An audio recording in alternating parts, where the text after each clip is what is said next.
Hey guys, it's Nate with Sauce Ain't the Boss here again, and today is day number 36 of quitting drinking alcohol. Today I wanted to talk about boredom after quitting drinking alcohol. Now, one of the main reasons that I used to drink was because I just couldn't stand being bored. Couldn't stand being without something to do, something keeping me busy and stuff like that. You know, or at least that's what I told myself. Today was one of those days where there wasn't a whole lot to do. You know, I've been working on this car, and I'm at a standstill on it until I can get the head back from the machine shop. So I went out, did what I could on that, got that done, and then, you know, this evening I washed my Land Cruiser, just kind of looking for things to do. And, you know, there were moments where it was just kind of boring today. I took my oldest son. He's just about ready to go get his driver's license. And so we did our last minute, went through town, changing lanes, traffic, that kind of stuff today with him. And he's pretty much ready to go. So we'll get that scheduled soon for his driver's test. But yeah, just kind of one of those days where it was like, you know, between those few things I did, there was just moments of blase-ness, you know. And those are the times when, you know, it was always easy to turn to alcohol as the solution for just numbing myself so that I didn't have to feel that uncomfortableness of just being bored. And, but, you know, that feeling exists for a reason. It's good. It's good to sit there and feel that and just let it pass, or, you know, feel it for a while, then get up and go find something to do. There's always something to do if you really dig deep, you know, and stuff like that. But, you know, that's one of the challenges, I think, for a lot of folks when they quit drinking alcohol is, what do you do in your downtime, you know, when there's those days where for whatever reason you just can't seem to find something to do, you know. And so today was one of those days. Very few days have been like that, though. I gotta admit, since I quit drinking, there hasn't been that many of these types of days, you know. But I mentioned we're on vacation, our plans got changed, and so now I'm sitting at home today with not a whole lot to do, and you know, so. But I'm glad this day happened, because when days like this happen, it teaches you about yourself a little bit, you know, and look at that feeling. Why does that feeling exist? Why do you feel, you know, this anxiety or need to constantly be entertained or doing something? You know, is that a healthy feeling and a healthy attitude to have? I don't know.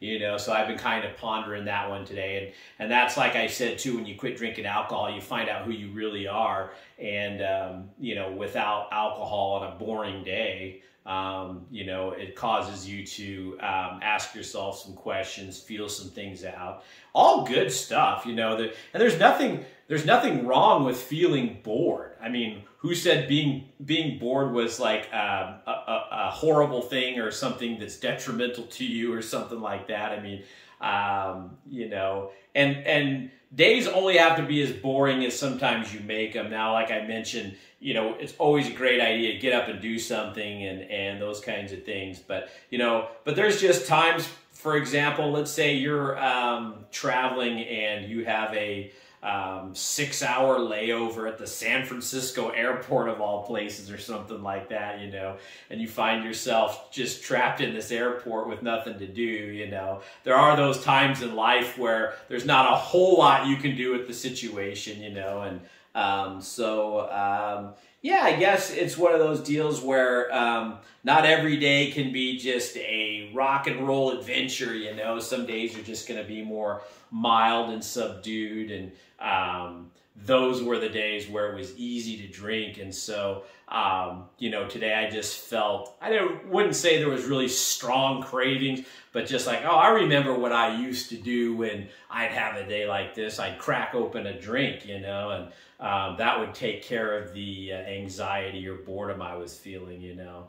And so not having that today wasn't like uber painful or anything like that. Don't get me wrong. It was just an acknowledging of that's how I used to deal with this. So now learning how to deal with those types of days and feelings without alcohol. And I'm not saying I have the answers to everything, but I mean, really, it was just more of a matter of just feeling it. And I went and paid some bills. You know, I still found things to keep busy. Like I say, teaching my son to drive, you know, downtown was a really good thing, you know. And had I been gone to the drinking, you know, I wouldn't have probably paid my bills, washed the Land Cruiser, took my son out driving, you know. I would have just been, you know, 4 or 5 o'clock because I wasn't working today. I'd probably already been ripped. No way I could have took my kid driving, you know. And so, you know, even on the boringest of days, positive things happen that would have never happened had you been drinking. Yeah, sure, you would have been there zoned out, you know, sitting in your chair on a bar stool somewhere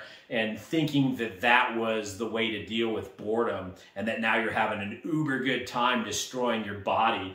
But the reality is that you're just numbing and killing yourself, you know, and you know, who's saying that's a great idea?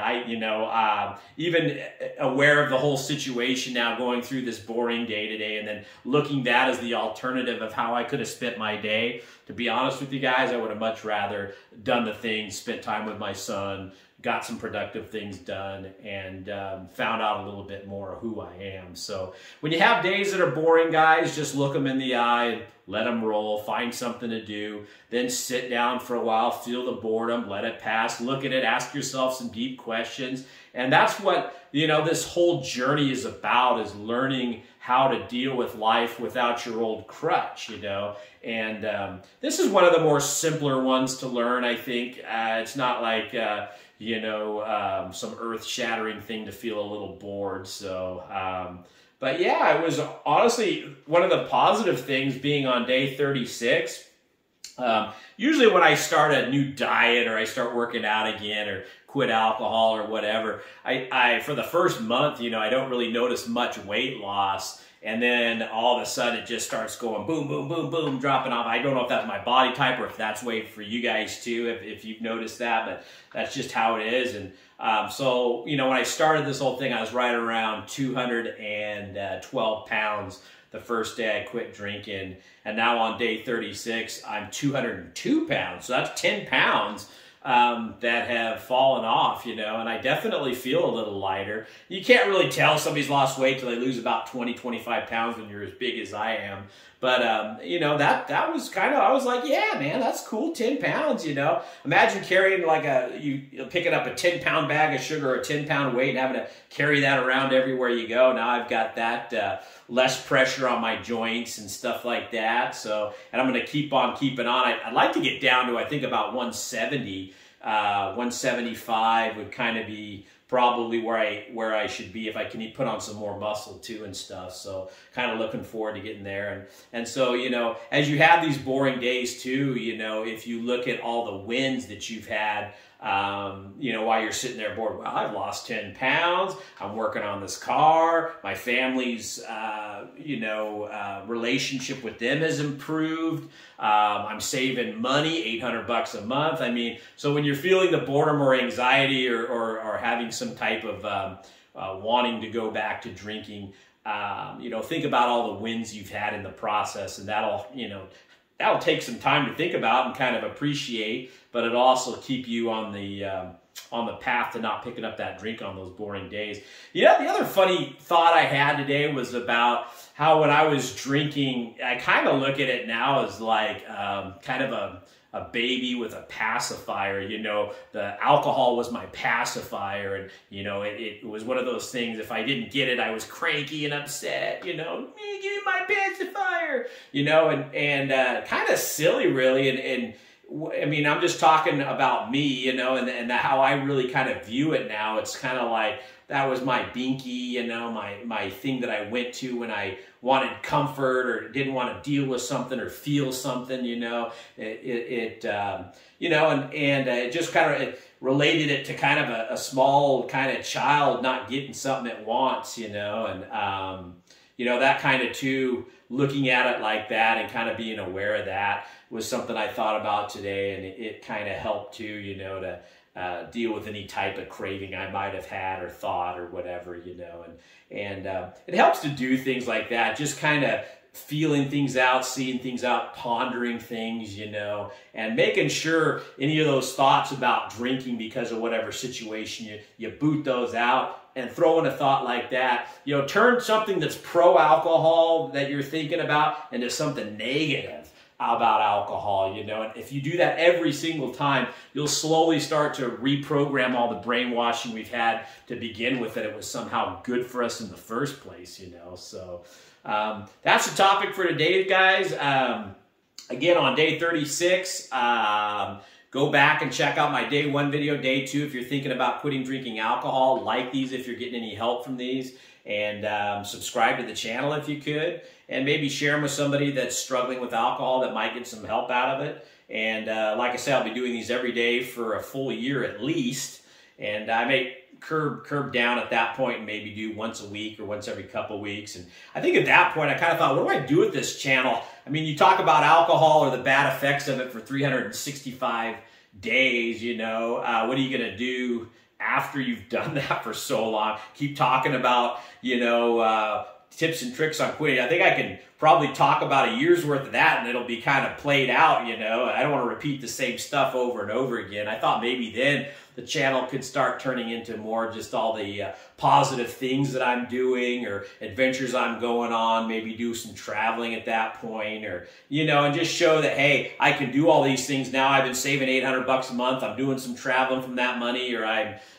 you know, doing this investment or building this or doing that, you know, just kind of what all the, you know, after we get a year behind in alcohol, all the good things that hobbies you've picked up, things you're capable of now that you weren't before when you were drinking. I think that'd be kind of a good direction maybe to take it at that point. But, and still do a video now and then on helping people that are just getting started and stuff too. So just spitballing with you guys, you know. So anyway, yeah, another video coming tomorrow. And remember, guys, sauce ain't the boss. You are. You guys have a great day.